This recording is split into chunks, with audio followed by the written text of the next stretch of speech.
আল্লাহর সাথে সম্পর্ক গড়ার সবচাইতে বড় সময়, সবচাইতে মোক্ষম সময়, সবচাইতে দামি সময় হচ্ছে রমজানের শেষ দশক।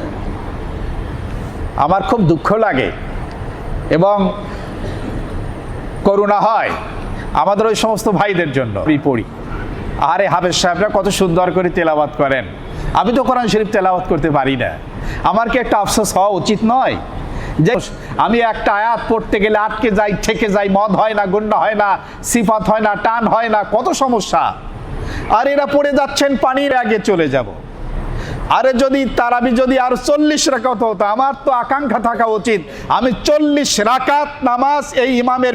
কোরআনের তর্জমা আমি অনেক জানলাম, কোরআনের তাফসির অনেক জানলাম, কোরআনের ব্যাখ্যা অনেক জানলাম, কোরআনের অনুবাদ অনেক জানলাম, এটা খুব ভালো কথা। তীব্র আগ্রহ থাকা উচিত যদি আমি ইমানদার হই যে আমাকে অবশ্যই আমার কোরআন শরীফ বিশুদ্ধ করতে হবে, আমার ব্যবসা